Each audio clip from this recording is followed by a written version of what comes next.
Hello, I'm Paulina Cameron, and I'm the CEO of the Forum for Women Entrepreneurs.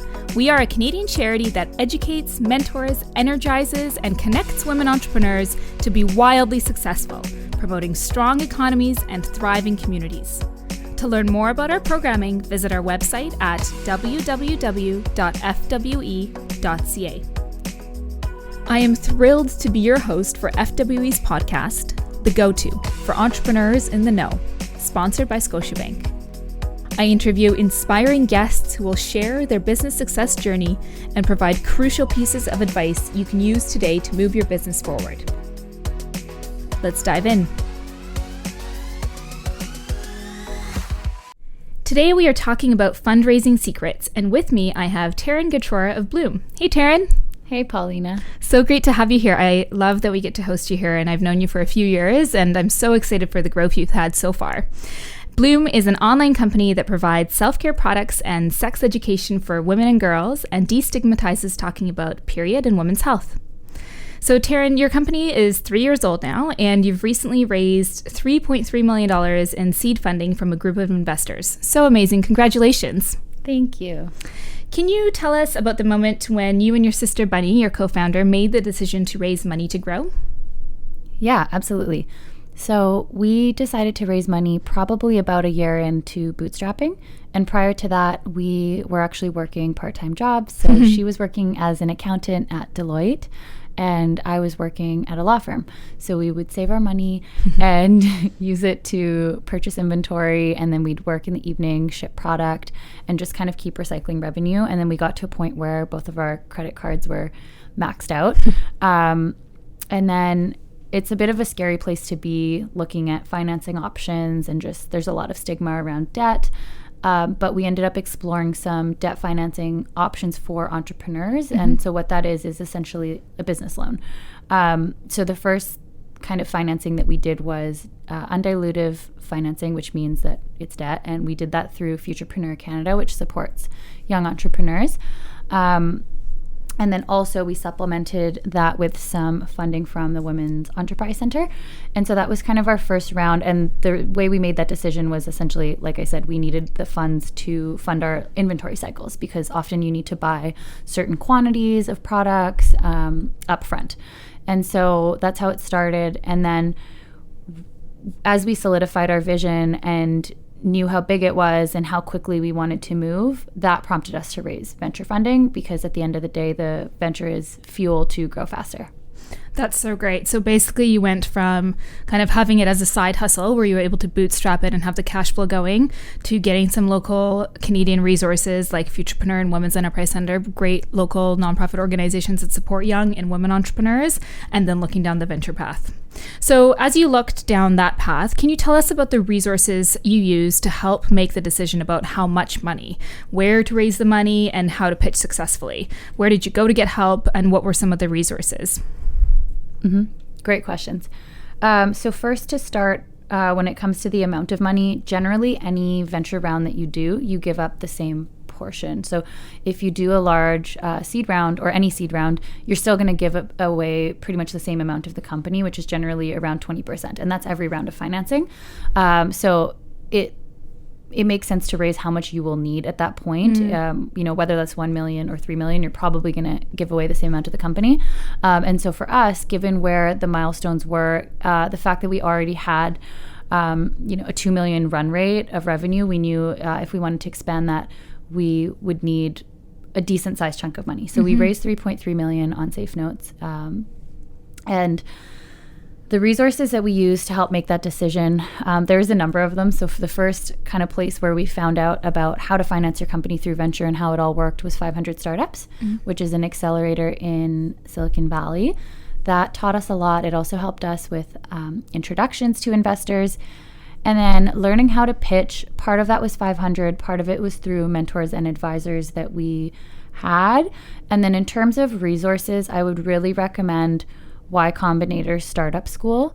They have a fundraising Bible, which has everything you need to know about fundraising, and it's really amazing.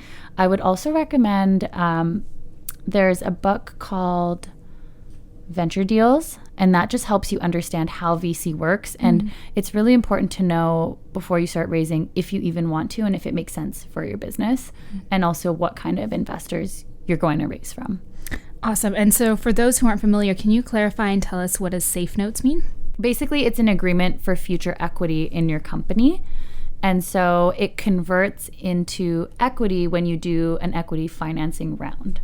Awesome. Yeah. And I know you've before talked about a really amazing spreadsheet that you had during that time to keep yourself organized. Can you walk us through that process? When it comes to raising money, you do have to be super organized, because if you have people in different parts of the sales process, it becomes very disorganized and your fundraise can drag on for months and months, and you definitely don't want that because you need to get back to running your business. So how I did it was I was raising the funds in February. I knew that was when I wanted to start the raise and ideally end it by around April. So I started putting together a spreadsheet in December of my target investors, the people that would be the ideal fits based on other investments they'd made, knowledge that they could bring, resources, people that were in the industry and understood direct-to-consumer companies.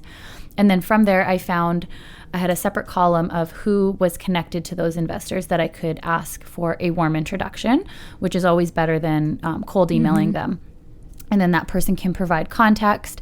And then I sent out all of my introduction requests in January. And then usually you'll have it'll depend on your pitch, but you'll have a hit rate of how many people opt into actually wanting to take a meeting with you from there. And then you want to keep those meetings in a condensed period of time. So you don't want to spread them out and just do them as soon as people respond. You want to control that process. And so for me, I had a set date from February 1st to mid-February where I booked all of my meetings. So I did 40 meetings a week. Wow. And I was in New York for our pop-up, which was great because it allowed for really quick meetings with people. And then you want to start closing people after that. And so we actually closed the 3.3 million in 1 month because it was a very organized process. So I think if everything else is a fit and you're happy with the investor, and obviously there's a lot of things they need to understand about your business, you do need to get to yes or no quickly because oftentimes investors don't necessarily say no, they say maybe, or they ask for more materials, and that can really drag on for a long time. And because you need to close the process quickly to get back to your business, you do want to ask them to just respectfully let you know yes or no by a certain date. And if it's a no, just move on and find other investors. You've had such incredible experience with both staying true to the values of your business as well as growing your business. What's a piece of advice that you have for someone who's looking at their own growth opportunities and wants to move their business forward? Yeah, that's a great question. I think I have two for this. And the first one is to get a mentor. But I think it's really helpful to get a mentor that is a bit closer to you in the stage of their business, as well as maybe mentors that are super successful and have been growing their business for years. Because often when someone's a bit closer, and if maybe they executed where you are even a year or 2 years ago, it's more actionable for you to actually apply to your day-to-day, and it doesn't seem so distant as someone that is already maybe exited their company. And then the second thing would be to attach yourself to solving the problem for your customers and not necessarily the what or the initial idea that you had, because you do need to be adaptable and flexible and listen to what people are looking for. And I think that allows you to change your business and create something that the world really needs. And if you look at a lot of extremely successful businesses today, that is what they did. Slack, I think, was originally a video game company. And there's just hundreds of examples of companies that have kind of pivoted by listening to their audience. Taran, how can people find and follow you? They can find us at bloom.com, BLUME.com, and on Instagram at @meetbloom. Amazing. Thank you so much, Taran. We're so thrilled to see you and your company grow, and thank you for joining us today. Cheering you on. Thank you for having me. We believe it takes a village to raise an entrepreneur, and we are generously supported by a community of individuals and companies helping us move the dial. This podcast represents a national collaboration with the Scotiabank Women Initiative, bringing education to women entrepreneurs throughout the country. Before we hear from our next guest, we are thrilled to speak with Jillian Riley. Jillian is the Executive Vice President, and CEO of Tangerine Bank, and the executive sponsor of the Scotiabank Women Initiative. Since joining Scotiabank in 1994, Jillian has held a number of senior leadership positions.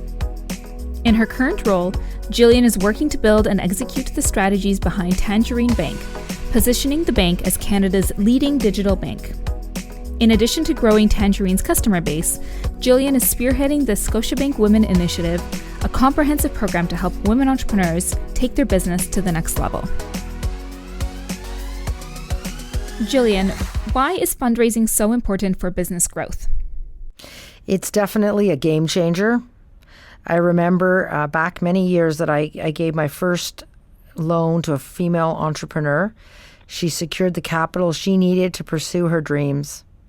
She was actually starting a frozen hors d'oeuvres company, and she needed some seed capital. And I remember thinking, wow, this woman is dedicated, she's committed, and she's going to really make a go of it. And with our help in securing capital for her, she did just that. She did an amazing job building the business, and the commitment was there the whole way, and it was certainly an important part of her business growth. How is Scotiabank moving the dial for women entrepreneurs? I have been in banking at Scotiabank for more than 25 years, and in many of those years, I have helped many teams and many companies, both men and women, build, start, and grow their businesses. The Scotiabank Women Initiative was something that was founded on a vision and a commitment to strengthen equality for women-led businesses through three key pillars. First one is access to capital.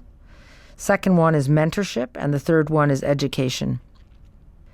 We're definitely committed to equal access to our financing solutions and can propose creative financing tailored to our clients' priorities. I expect that the percentage of women-owned businesses and women-led businesses will only increase, and we'll see many more women entrepreneurs seeking funding, just like the hors d'oeuvres success story I mentioned earlier. It is my view that there has never been a better time to be a women entrepreneur or a woman leading a business in Canada, and Scotiabank has a real opportunity to assist women who are leading businesses to ensure the sustainability and growth of their businesses, while also addressing an important social challenge. Thank you so much for your support, Jillian, and the Scotiabank Women Initiative for supporting women entrepreneurs across the country. Thank you. Have a great day. And now let's dive back into our conversation. Our next guest on the topic of fundraising secrets is Traci Costa from Peekaboo Beans. Hey Traci, when I last saw you, you were a speaker at our E-Series West. How have you been?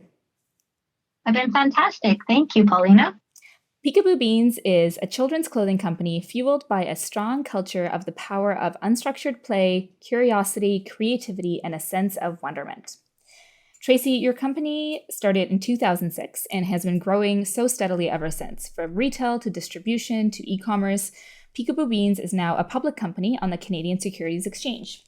Can you walk us through the types of capital you accessed to grow your business and leading up to going public? Absolutely. Obviously, going public is a very big decision. And when I started the business, I did access capital in different ways. And so I'll walk you through some of those ways. The first thing that I did was I raised money privately in the company through seed capital. So seed capital was I had the idea to create Peekaboo Beans and create this sustainable clothing option for children that really empowered them to live a playful life. And so with having that strong mission and vision, I was able to find seed partners that came in with capital and took shares in the company privately. And so they got certain voting shares, and it was structured through obviously corporate lawyers. And that is what I would call seed capital. As I started to grow, there became a need for capital for inventory. And we were able to access capital through lines of credit. But if you are not profitable, it's oftentimes difficult to access capital if you're not profitable. So either banks will often look to your receivables as security or through your inventory. So our third round of financing was through a friends and family private shareholding purchase. So people see what you're doing. Your friends know you're passionate about your business. They get excited about it. there's a lot of cool kind of micro cap companies that are doing really great things and people want to get in on the ground floor. So you could go out and you can raise money through friends and family, which we did, and they would get a share in the company and either a common share, which is typically what people would get at that level unless they were coming in for a significant amount. And then the next option that we did entertain was private equity. The problem with private equity at our stage is we just weren't big enough. And so it was really hard to entice private equity to come in at that time. Thank you for that. And you decided to go public. So can you tell us about making that decision and what lessons you learned through that process? Well, I think it's one of those things where, you want to see the business grow and there's a lot of great things happening and you're kind of trying to make what are those critical decisions that are going to take you to that next level. And so going public is a very, very big decision. And in some ways, there was a lot of naivety around that because you're just learning in some ways as you go. But with sort of the mentorship through my network and through my board of directors, we made that decision. And the reasons we did was because there's actually a lot of good reasons to go public, and there's also a lot of challenges with that. So I know there have been a couple of books that have been really instrumental for you to support you in bringing to life your vision and mission. Can you tell us about what those are? Yeah, so if we're talking about books that are pivotal, the first one, which is, a lot of people have heard about Brené Brown and Dare to Lead. The reason I talk about that, because I think that I'm very, very passionate about communication and culture. And the reason is that we all get up every single day and every single one of your employees in your business has had a different life experience to lead up to become part of your team. And then the other one that I love, and I'm in the middle of reading it right now, is Essentialism. And Essentialism is really teaching me what are the key things that I need to work on that are going to be most effective. Because I think at the end of the day, we can all really get stuck in our to-do list because our to-do list is very satisfying. And yet oftentimes our to-do lists are the least things that actually drive forward the business. Tell me, for someone who is listening and looking at their own growth opportunities, what do you think is the one thing you'd want them to take away from this conversation and that they can do today to move their business forward? Just to sort of keep it simple. Know your margin, know how much your product costs, how much you sell it for, how much it costs to pay out whatever is required in order to sell that, whether it be a commission or some sort of intermediary cost. Know your expenses. Then based on those things, know your break-even point, how much you have to sell with what margin in order to pay your expenses and at the end have a profit. And then at the end of the day, obviously know how you're going to, if you want to hit those revenue numbers, you need to have the plan in order to what initiatives, actions you're going to do and what they're going to cost you in order to build that revenue stream. On that note, Traci, tell us where people can find and follow you online. If you're looking on Facebook, you can go to Peekaboo Beans Playground. Obviously online is www.peekaboobeans.com, and on Instagram at Peekaboo Beans, and on Twitter at Peekaboo Beans, and on Pinterest at Peekaboo Beans. So we're really original with that. Amazing. Thank you so much, Traci. We are all cheering you on. Thank you. You guys have been a big supporter, and I'm just so grateful for such an amazing organization. Awesome. Okay, thanks. Bye. Bye. Thank you for joining us today on The Go-To for entrepreneurs in the know. Our goal is to give you tangible resources and information that you can use today to help your business move forward. You can find more details from this podcast on our website at fwe.ca. We invite you to share your own experiences or ask questions about Fundraising Secrets. Tweet or tag us at FWE Canada. Thank you to our production team at Self-Hired Media and the FWE team. This podcast is also available in French, with a big shout out to our translation team at Hummingbird Translations.